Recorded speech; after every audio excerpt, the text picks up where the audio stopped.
let's find our potential possible rational zeros here. So we're going to have to factor the constant divided by factors of the leading coefficient. So we get factors of 1. Factors of 1 divided by factors of 5.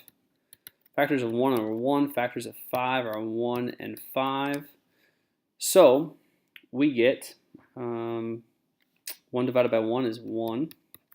1 divided by 5 is 1/5. Oh, I hope it's not that one. So let's try positive 1 first. So we're going to run 1 through this synthetic substitution. See if we get a remainder of 0. Drop it down, multiply. Woo! No remainder. So that means that 1 is a 0. That comes from the factor of x minus 1, right? So then here's my constant, here's my x term, here's my x squared term. So x minus 1 times 5x squared minus 4x minus 1 is the same as, or is equivalent to this polynomial right here. I want to know what values make it equal 0. Now with this factoring, careful now, we were looking for numbers that multiply to -5. If there's a leading coefficient with your x squared, you have to multiply it with your constant. Looking for numbers that multiply to -5 and add to -4, so we get -5 and 1. So when you put x minus 5 down, you have to divide that by 5. When you put x plus 1, because of that 1 right there, you have to put a 5 underneath it. X plus 1 divided by 5. Now this is kind of like, I really shouldn't write this down. This is the new way of doing it. It's a little bit easier, but this actually isn't equivalent to that. Anywho, so kind of want to cross this off. But remember, we simplify this fraction, and that's the same as 1. So this is equivalent to x minus 1. This fraction I cannot simplify, and even if I could, when there's a denominator that cannot get simplified out like this 5 did, that new simplified denominator, if it is simplified, or in this case, this denominator right here that I can't get undo or simplify out, goes in front. So it's the same as 5x, and then the positive 1 just follows up. So this line's not cool. But this in black is equivalent to this polynomial. If you FOIL it out, it works. It's like a dream. And then drop down your x minus 1. This x minus 1 is because of that 0 of 1 that we found.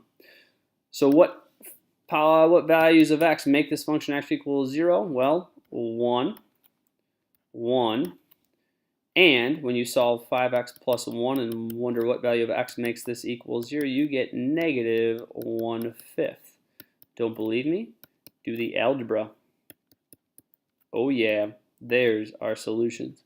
Although that 1 is a little redundant there, isn't it? Whew.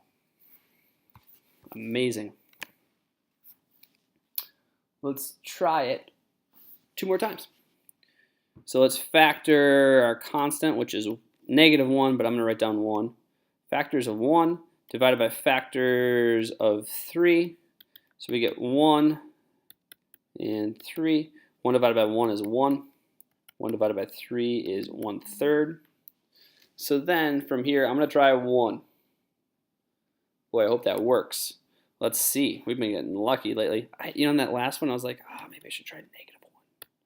Right? Like maybe the math gods are just like doing some reverse psychology. I don't know. I'm trying 1 here. You can try what you want. Bum, bum, bum, bum, bum, bum, bum.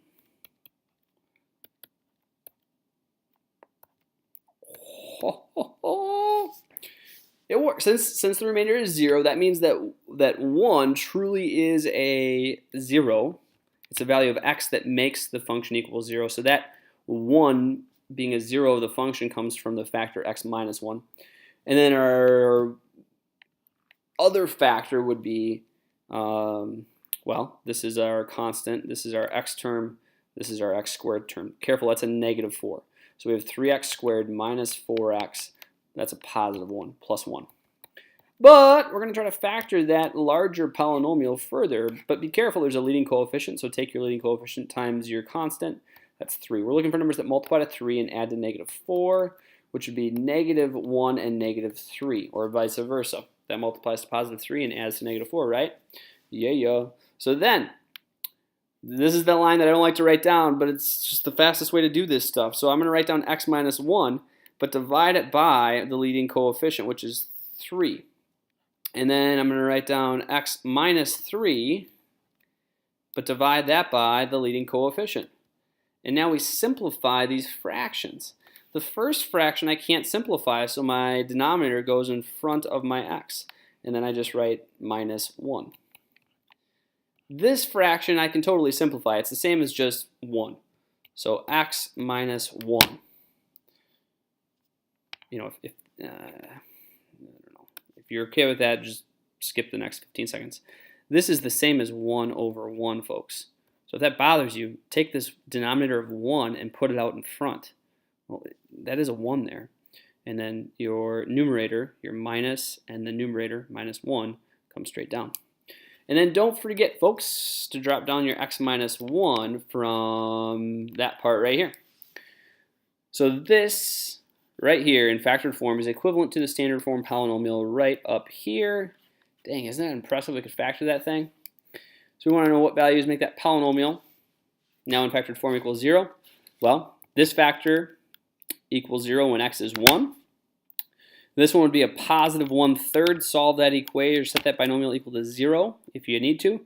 This would be 1, a positive 1. So there's a repeated positive 1. We can just write that down for now. We'll talk about that more later. Last one. Where's my cursor? Not my mouth, you know, the pointer. I don't know if kids know that anymore. That's called a cursor, the pointy thing. I don't know. Do you guys know that? All right.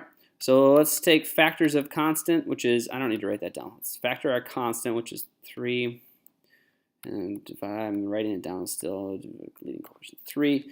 So factors of this constant are 1 and 3. I'm going to divide that by factors of my leading coefficient, which is 1 and 3. So 1 divided by 1 is 1. But it can be a positive or a negative 1. 1 divided by 3 is 1/3. That could be positive or negative 1/3. Switching colors here. Let's go to the 3. 3 divided by 1 is 3. It could be positive or negative 3. Last but not least, 3 divided by 3 is 1. That could be positive or negative 1, but I already have that written down, so I'm not going to write it again. Let's try 1. What are the odds that 1's going to make it through here and be a 0 of that function? So let's try 1 again. So our coefficients are 3, -7, -7, positive 3. Here we go. Uh-oh, I got a bad feeling about this. Oh man, my remainder is not 0, so 1 is not a 0, unless I goofed up. Let's try -1.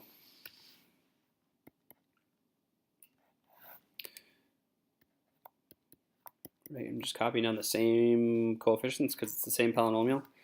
Drop it down.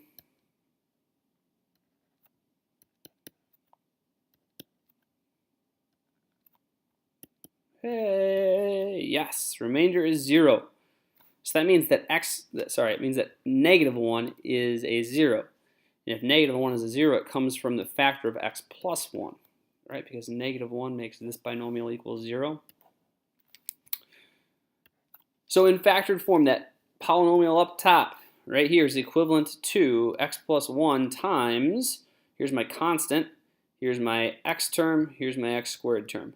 So 3x squared minus 10x plus 3. And so now, folks, we are going to try to factor.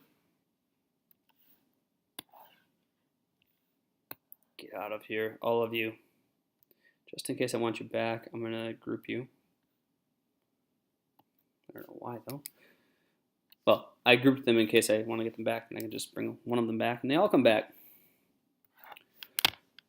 I'm looking for numbers that multiply. Careful, there's a leading coefficient. So take your leading coefficient times your constant. Numbers that multiply to 9 and add to -10. It'd be -1 and -9. So I'm going to write this second polynomial as x minus 1 divided by the leading coefficient times x minus 9 divided by the leading coefficient. Simplify these fractions if you can. This fraction I cannot simplify, so the denominator is going to come out in front of the x. 3x, and then bring down your minus 1. This fraction I can simplify. It's the same as 3 over 1, or just 3.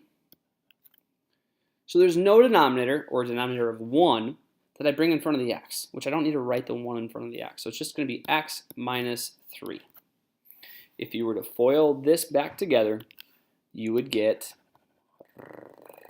this. Try it.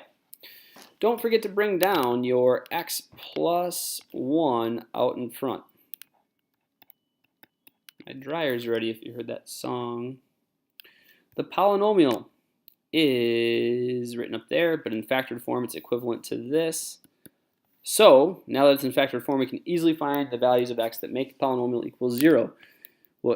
Whatever makes a factor equal 0 makes the polynomial equal 0. So negative 1 makes this equal 0. Positive 1/3 makes this become 0. Set that equal to 0 and solve it if you don't believe me. And positive 3 makes this become 0. If you don't believe me, set it equal to 0 and solve for x. There are our solutions. Dang, you guys are doing great.